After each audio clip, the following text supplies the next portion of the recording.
Welcome to Just Minding My Business Radio, where we are moving at the speed of God, learning what we didn't know we didn't know. I'm your host, Ida Crawford. And I'm your co-host, Ruth Haskins. So grab a pen and paper and get ready for information that you can use. Welcome to Just Minding My Business Media, LLC. Broaden the scope of exposure for your business.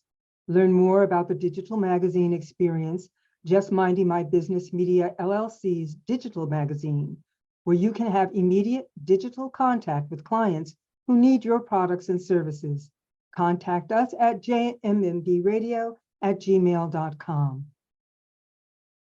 As women, we have to start appreciating our own worth and each other's worth.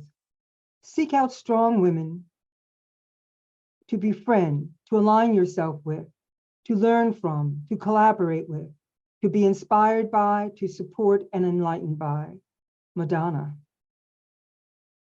Neelu Kaur is author of Be Your Own Cheerleader, an Asian and South Asian woman's cultural, psychological, and spiritual guide to self-promote at work.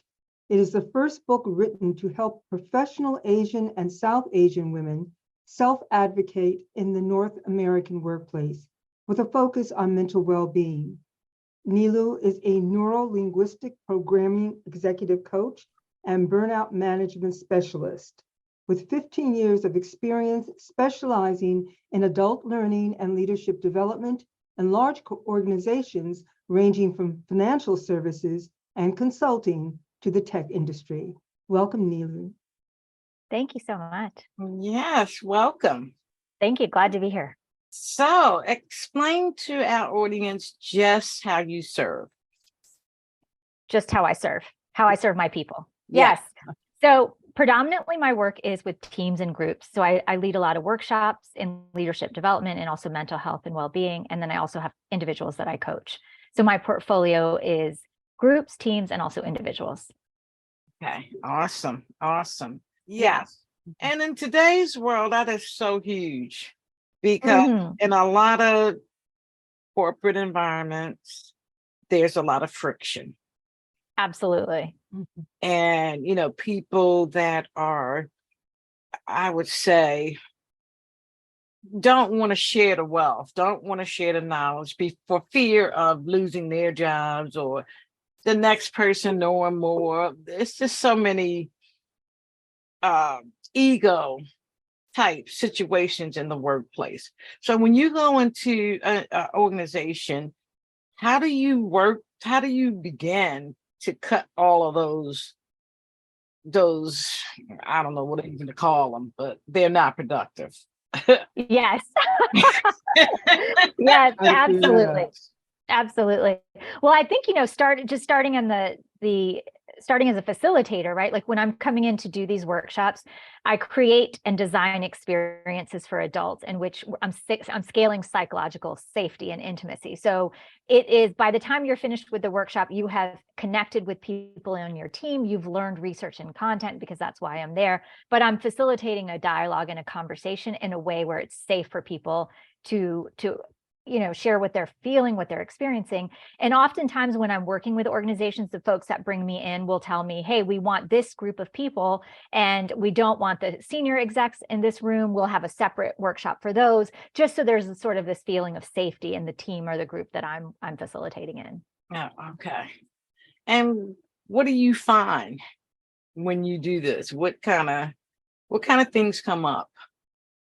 Well, it's interesting. I mean, a basic note, something I've noticed is if it's recorded, I won't get that authentic version of the person. If they feel like there's any chance that the information that that's shared is disseminated in the organization, there's a lack of sort of like authenticity. When it's not recorded, when it's a live session, when it's not recorded for others who can't join to come in and they know that I'm an external facilitator and coach coming in, there's this level of credibility, a level of safety, confidentiality that I think people experience. But the minute there's like an HR person in the room or there's someone that they report to in the room, that sort of creates that friction that you're talking about. Yes. So what are some of the topics that come up that are most prevalent in these workshops? Yeah, so my work, I always say it's at the intersection of leadership development and wellness, so mental health, well-being.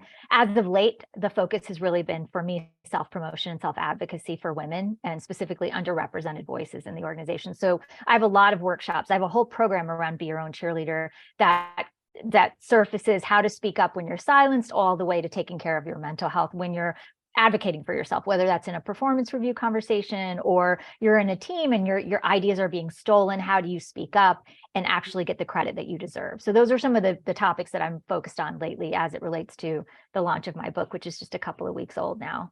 Oh, and what's the name of your book? Be Your Own Cheerleader. Oh, okay. Oh, that's right. And Absolutely. yes. And it's all about self-promotion, self-advocacy. And the book is tailored for, it's got a cultural lens through it. It's like Asian and South Asian, because we come from collective we-based cultures. But in actuality, in the workplace, it is applicable to everyone that needs to self-advocate and self-promote. Okay, I just want to back up a second. You said that South Asian and South Asian women who come from a we background culture. What do you mean by that? Yeah, so North America and Canada is very individual. So we use the word I a lot. We're focused on ourselves and our immediate family, whereas Asian cultures, South Asian, Indian, and Asian cultures focus very much on collectivism, and it's very we-based. So it's all about group harmony. And so when you come from that culture, or you're raised by immigrants from that culture, one thing that we're taught from very young is not to stick out, not to do anything that would draw attention to us, not to, it's like there's even a Japanese phrase, I believe, that says, the nail that sticks up will be hammered down, something to that extent. But the idea is that you don't want to showcase anything. It's all about group harmony. And when you come into corporate America and that's what you've learned, you will absolutely not get the promotion that you want. You will be silenced because you don't know how to sort of flex that muscle of speaking about yourself, because you might think I'm being boastful, or I don't know how to speak up for myself. It's really because that behavior is not modeled for us. And there's many cultures that are very we-based. And so Asian culture, South Asian culture, some Latin cultures are this way, but predominantly for North America, it's very I-based, and where you have to self-promote, where you have to sort of toot your own horn. And when you come from these cultures where we're not taught that, or where that behavior is not modeled, it's very difficult in corporate America. Interesting. Okay. And I think it's difficult, not just for Asians, but for a lot of people. Yes. I'm a weebie. I believe in collaboration. I believe that things work better when you work together. And what I find in corporate America, that's not always the case. Oh, no. And there's been many times that I couldn't flex. I couldn't because of the culture of the company. So what I want to ask is, we all know that we is better. We know that. Sometimes it is, but I mean, if you can get people, if you're working on a common goal, and everybody is working towards that goal, then we matters. We really does matter. And that's really the problem in the whole country right now, is that we can't practice we. Which makes it interesting, because you're talking about a culture that is we-based, that can't operate in this I-based culture. And what Ida's saying is that that's what we need. We need more of a we-based culture. Absolutely. We need to get to that place. So it sounds to me as if there could be a lot of interchange of how to go about things. But I can also understand, having been a lone female years ago in a very male-dominated retail industry, I had no voice. So I get that, how difficult it is to have a voice, which Ida has also experienced in a culture that is all about I, and you don't really matter, and I really don't want to hear your voice, because your voice is so different. It doesn't work with my I culture. And so there becomes, you tell me, or tell us, how does that look? when you come from that we culture and trying to operate in an I culture? Yeah.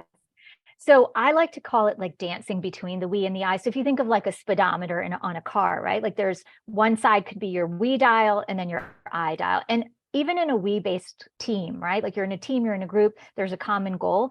You won't get promoted unless you're still able to dance between the I. So you have that collective work stream deliverable that you're working on, but you still have to find opportunities to be a part of the group, but apart from them so that you can still advocate for yourself. So it's this constant we and I dance, and having the awareness of like, okay, I'm brainstorming with the group, so I need to operate as like group harmony and very we-based, or I'm on a sales call and I'm selling my services.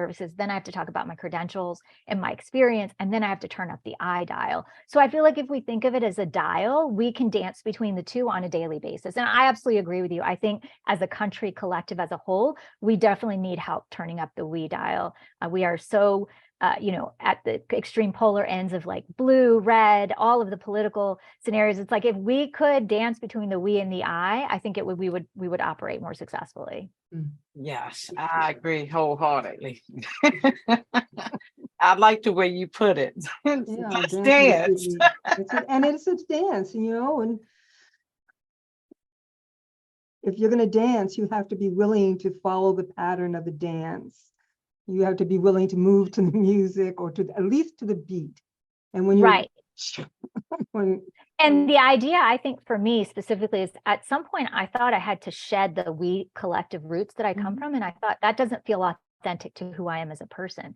So I'm not asking anyone to shed their origin or what they feel comfortable with. You could be one way at home, and then at work, you may have to, turn up the I dial, right? Like you could be in different contexts and have to turn up these different parts of ourselves. And so I think having the awareness, like, for example, for me, if I am with my family, I definitely have to turn down the I dial and turn up the we dial. Like my family gets upset if I want to order something on my own to eat. Like everything is shared, right? So it's like you're at a restaurant and my dad will be like, yeah, this isn't just about you. Everyone's eating. And then when I'm with my partner who's American and born and raised here, he's like, he doesn't like to share his food. So it's these little nuanced ways that I have to start thinking like, okay, in this scenario with my partner, I have to turn up my I and share what I want. And when I'm with my family of origin, I can't be an I have to still be the we, because that's what they're comfortable with. And as a master communicator, you're flexing between the two scenarios. Okay. And I think we all are flexing and don't even realize exactly we are moving between these two different scenarios. Wow. So how do you help people bring their conscious level to the place where they know, okay, this is a we, and this is when I need to be an I? Right. So I think one of the issues, especially for women and women of color and coming from underrepresented voices, is that we're not comfortable talking about ourselves, our successes. We don't really necessarily know how to toot our own horns, right? And so for the women I work with, it's really about, small baby steps, like start giving yourself a pat on the back when you do something. It can be big or small, but the idea is like, once you become your own cheerleader, it's going to be easier for you to advocate for yourself. When you come from an Asian and South Asian culture, like your parents likely never even said, hey, I'm proud of you. Those are just not words that come out of their mouths. It's more around the actions. They're not, verbal affirmations are not their go-to mode of like showcasing being proud. So if you're not familiar with receiving compliments, you might actually get uncomfortable. Like I know in my early part of my career, if someone gave me a compliment, I just had this necessity to just throw it back. So if you said to me, hey, I really like your lipstick, I would say, I love your glasses. I wouldn't even be able to take on that compliment because it would be so uncomfortable viscerally to me. And so the first step really with the women I work with is like, let's start practicing daily, like in your daily life, so that if it's a muscle you're flexing, you can practice and flex today, and you can practice and flex tomorrow at work. But it's like these baby steps that we all must take. Yes. And it's funny you talk about that, because I'm in the place of doing the I ams every day. I am blessed. I am smart. Because you're right. We don't pat ourselves on the back enough. We really don't. And then if we do, we feel like we boasting, or we just don't have the right vibe with it. Let's put it that way. Right. And you might notice that there's men around you that it's very easy. It's just natural for them to just raise their hand and say, I'll take this on, even if they don't know how to take it on. They'll still raise their hand and say, I'll take this project, or I'll be the leader of this project. Whereas women, we're like, do we meet all the criteria? What if we fail? Like, the dialogue that we have is very different than the dialogue men have. And there's research that backs that up. So when you couple that with sort of the cultural nuances of coming from more of a collective culture, it can be very challenging to navigate. Yes. So how do people get your book? Yeah, so Amazon, Barnes and Noble. We're working our way to get to, we're in Amazon Canada. I mean, it's going to be all over, but specifically right now you can get it on Amazon. Be Your Own Cheerleader. Okay. And how do people reach you if they want to work with you? Companies want to work with you? Yeah. So I'm on LinkedIn under my name, Neelu Kaur. That's my most dominant social media. I'm also on Instagram. I'm more active on LinkedIn. And then also just email neelu@neelukaur.com. And my website is neelukaur.com. Okay. Good. All right. Well, Ruth, you seemed like you had something you wanted to ask. I just want to ask very quickly, have you had any feedback from your book, with your book, from Asian women? And how are they receiving it? Well, what's interesting, and it warms my heart to think about this, but I've actually had people who aren't Asian or South Asian say that they could relate to it. So if you're, neurodivergent, if you are any part of any underrepresented community, it's like you're not so skilled in speaking up for yourself. So I've gotten feedback from people from all communities saying that this was so helpful for them, because it's not something that they were, that behavior was just not modeled to them. Yes, I mean, I can see that, because it wasn't modeled to me. It wasn't modeled to me either. Wasn't raised to think highly of myself. It wasn't like that. Or at all. Just to speak up for ourselves. It was, you try to dance between the we and the I, and sometimes it just didn't work because we didn't have a voice, and we weren't able to say what we wanted to say or needed to say without being actually penalized for it. Yes. Correct. So you learned how to not use your voice, how not to speak up for yourself, because you were in survival mode. That's the way I see it, was survival mode. Absolutely. And so, as immigrants, so my parents came to the US from India. And so I was born in India, raised in the US. And my parents were like, this is not our country. Don't, you have to just don't stay under the radar. Like, you don't want to cause any problems. You don't just do what you have to do. Your work will speak for itself. That's absolutely a recipe for disaster. It's a recipe for disaster in corporate America, is to keep your head down and just do your work, because someone will either steal your ideas. You won't get the promotion, right? Like, there's all these ripple effects that happen just because of the behavior we modeled. So my mom was kind of subservient to my father and not wanting to rock the boat. We were just, as women, I learned, do not rock the boat. Do not rock the boat with men. Do not rock the boat in school. Do not rock the boat anywhere at work. And so, that is definitely not going to fly in corporate America. Yes. Well, I think now, because women have found their voice. Yes. I think that is definitely changing. And what I also see is that women across the globe have learned to come together to support one another on different matters. When I think I'm thinking about Me Too movement, that was amazing. That was amazing. It was all over the world. Right. And I had never seen women come together like that. Right. All colors, all races, all ethnicities, fighting for the same issue, right? And it was a beautiful moment in history. It definitely was a beautiful moment, which says that women collectively, that's the we. Yes. We rock. Yes, absolutely. Absolutely. Wow. A lot of strength in numbers, and it's not just about the numbers. There's something else about, I think, that it's taken a long time for women to accept is that we have there's something special about us. Just the way men have something that is their way of doing and being, women have their way of doing and being. And if we could ever get the balance correct, accepting, I don't know what that would look like, but both male and female together, they're supposed to work together. That was kind of the idea, the creation of it. There's a balance that's supposed to be there that got really thrown out of kilter at one point in history. And we're just beginning to pull back and regain that balance so that, we can have a better world. We can have a world where people have a we consciousness, that we can accomplish things together.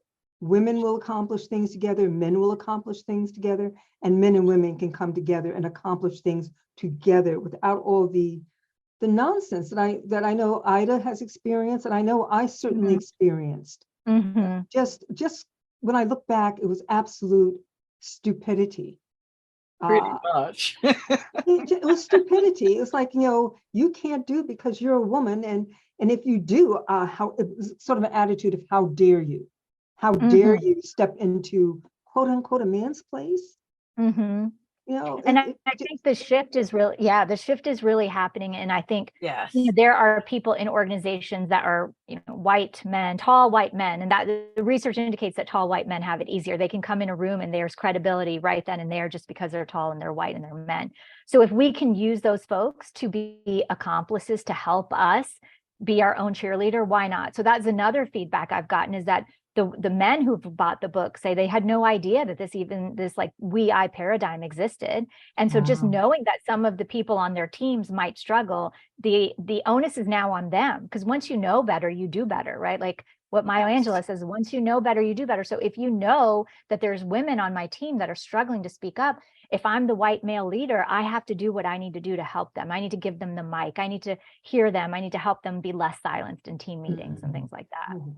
Yes, I and can't wait to also read this book. I know I can't wait to read it too. This is wow.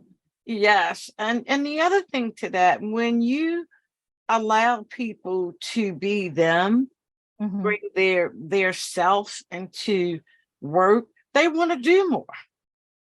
Absolutely. Productivity goes up. Yes.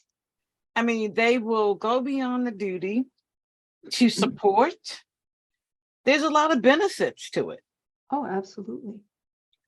When you feel you can be your full self and you can bring all of your, whatever. For me, it's bringing the we-ness into the workplace. It's great because that's my origin, right? And so for you, for Ruth, it's like whatever is your origin, if you were able to bring it in, how much more amazing would you feel every day in your. And then, when you're hiring people, you care about, can they do a spreadsheet? You care about, little stuff like that, but you should be caring about how are they going to make my organization better? Right. What different perspectives can they bring in that I don't know because I am from a different culture, right? So you have this diversity of thought. It's going to lead to more productivity, more innovative thoughts. So it's a win-win for everyone. It really is. It really is. And now that they're doing the movement with inclusiveness, do you think that's working? Yes. And now there's D, E, and I, and B, and they're adding on. So belonging, inclusion, equity, I think it's all amazing. I mean, I'm sad it's taken this long for it to happen, but it's coming and it's here. And I think there's more conversation about it. And I really believe that George Floyd, unfortunately, his murder was has in organizations been the cause to have more of the DEI-B work. Yes. And does that make your job easier? It makes me more in demand, which is great. And I also just think having these open conversations, because my experience as an Indian raised in the US is that it's always between, a white-black conversation. Like when it comes to the tension, but there's no room for the other, and the Asian voice is the other. And there's other like even Latin communities, right? Like they don't feel part of that black-white conversation. So I think with George Floyd, what happened for me was the ability to speak from the other perspective in organizations, whereas before I definitely felt silenced. Like I couldn't bring this up because I'm not white, I'm not black, there's no space for me. And I think what happened for me personally was the ability to have that other conversation. Yes. All right. Wow. This has been awesome, Neelu. Yes, thank you so much. Yes, this has been really awesome. And it definitely gives you something to think about. You know, how, if you're a leader, how are you showing up for your people?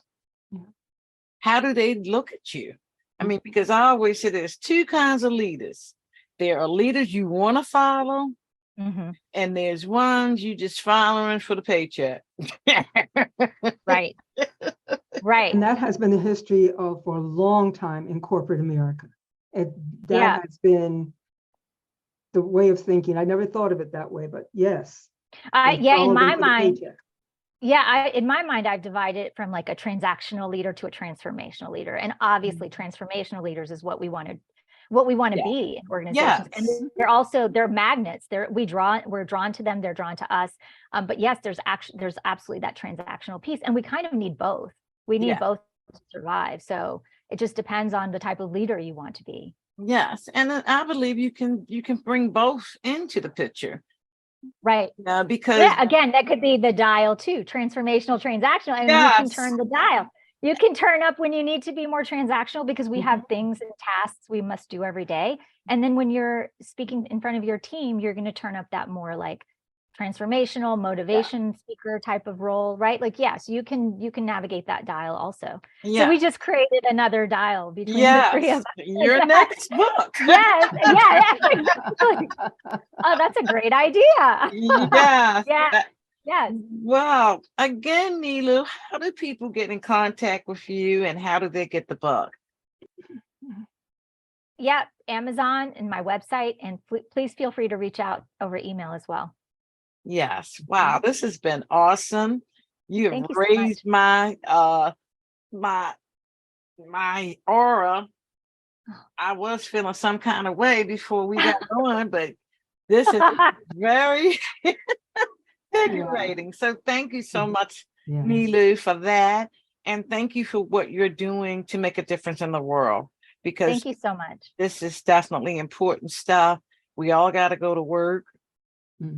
And we want to make it a harmonious. Absolutely. To be. You want to wake up in the morning, not, oh God, I gotta go to work. But with the attitude, I'm going to, be a real support to somebody. Right. It's where we spend the most time, right? So we want to make sure we can be happy at work. Absolutely. So thank you so much. And we would love to have you come back. I would love that. Especially when a new book come out. Oh my goodness. It took me 4 years to do this one. So hopefully it'll be less time for the second one. But yes, I would love to come back. Absolutely. Thank you so much, Neelu. It was a pleasure. Thank you. It was nice meeting you both. Thank you for tuning in to Just Minding My Business Radio. I'm your host, Ida Crawford. And I'm your co-host, Ruth Haskins. We hope you enjoyed the show and appreciate you stopping by. Many blessings to you and yours.